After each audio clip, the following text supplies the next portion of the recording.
Fascist Sheikh হাসিনার বিরুদ্ধে তদন্ত ২০ এপ্রিলের মধ্যে শেষ করার নির্দেশ।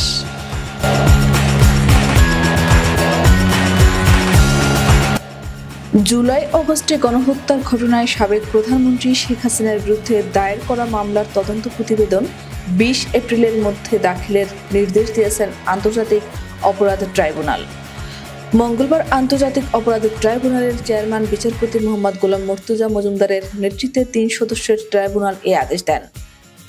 প্রসিকিউশনের সময় আবেদনের পরিপ্রেক্ষিতে আদালত এই আদেশ দেন।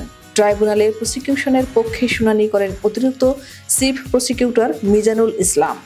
গত ১৭ ডিসেম্বর জুলাই আগস্টের গণহত্যার ঘটনায় মানবতাবিরোধী অপরাধের অভিযোগে দায়ের করা ২ মামলায় শেখ হাসিনা, ওবায়দুল কাদের সহ ৪৬ জনের বিরুদ্ধে তদন্ত ২ মাসের মধ্যে শেষ করার নির্দেশ দেন ট্রাইব্যুনাল। বৈষম্য বিরোধী ছাত্র আন্দোলনে ছাত্র জনতার ওপর গুলি হত্যার নির্দেশদাতা ও পরিকল্পনাকারী হিসেবে সাবেক প্রধানমন্ত্রী শেখ হাসিনা সহ অভিযুক্তদের বিরুদ্ধে আন্তর্জাতিক অপরাধ ট্রাইব্যুনালে বিচার চলছে। ছাত্র জনতার আন্দোলন ঠেকাতে আওয়ামী লীগ সরকার নির্বিচারে হত্যা চালায়। প্রায় ১৫০০ মানুষ প্রাণ হারান ওই আন্দোলনে। ছাত্র জনতার আন্দোলনের মুখে গত ৫ আগস্ট দেশ ছেড়ে ভারতে আশ্রয় নেন শেখ হাসিনা। এর মধ্য দিয়ে শেখ হাসিনা সরকারের ১৫ বছরের শাসনের অবসান হয়।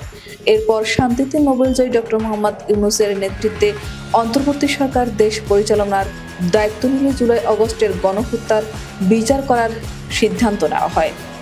ইতোমধ্যে বৈষম্য বিরোধী ছাত্র জনতার আন্দোলনের সময় গুলি করে হত্যার অভিযোগে শেখ হাসিনার বিরুদ্ধে হওয়া মামলার সংখ্যা ২০০ ছাড়িয়েছে। এর মধ্যে হত্যা মামলার সংখ্যা ১৭৯। শেখ হাসিনা ৫ আগস্ট পালিয়ে যাওয়ার পর তার বিরুদ্ধে ঢাকার আদালতে প্রথম মামলা হয় ১৩ আগস্ট। তারপর থেকে তার বিরুদ্ধে একের পর এক মামলা দায়ের হচ্ছে।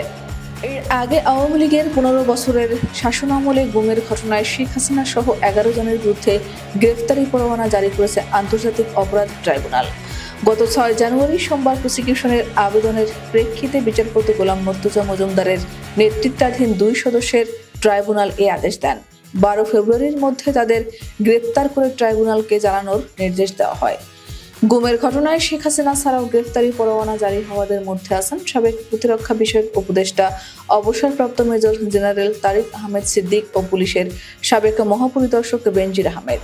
ব্রিফিংয়ে চিফ প্রসিকিউটর তাজুল ইসলাম বলেন, ভবিষ্যতে কেউ যেন এমন ঘৃণ্য কাজ করার সাহস না পায় তারই নজির হবে এ বিচার। গুমের সঙ্গে সংশ্লিষ্ট যেসব সংস্থার নাম উঠেছে বিচারের মাধ্যমে সেগুলোর ইমেজ পুনরুদ্ধারের কথা জানান তিনি।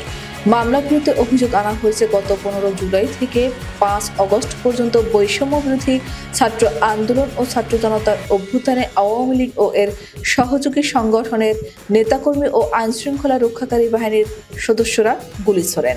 এতে অনেক আন্দোলনকারী গুলিবিদ্ধ হয়ে নিহত হন, আহত হন অনেকে। অধিকাংশ মামলায় সাবেক প্রধানমন্ত্রী শেখ হাসিনা ছাড়া তার সরকারের সাবেক মন্ত্রী, আওয়ামী লীগের নেতা, পুলিশের সাবেক আইজিপি, ডিএমপির সাবেক কমিশনার সহ পুলিশের বিভিন্ন পদমর্যাদার কর্মকর্তাকে আসামি করা হয়েছে, যার মধ্যে বিভিন্ন হত্যা মামলায় এখন পর্যন্ত সাবেক আইনমন্ত্রী আনিসুল হক, সাবেক প্রধানমন্ত্রীর বেসরকারি শিল্প ও বিনিয়োগ বিষয়ক উপদেষ্টা সালমান এফ রহমান, সাবেক তথ্য প্রযুক্তি প্রতিমন্ত্রী জুনায়েদ আহমেদ পলক সহ কয়েকজন মন্ত্রী, সংসদ সদস্য, সাংবাদিক সহ বিভিন্ন পেশার শীর্ষস্থানীয় ৩৫ জন গ্রেফতার হয়েছেন। প্রসঙ্গত, গত ৫ আগস্ট আওয়ামী লীগ সরকারের পতন হয়। এরপর থেকে আওয়ামী লীগ সরকারের আমলে খুন, গুম ও গণহত্যা নিয়ে একের পর এক অভিযোগ উঠতে থাকে, যা এখনো চলমান।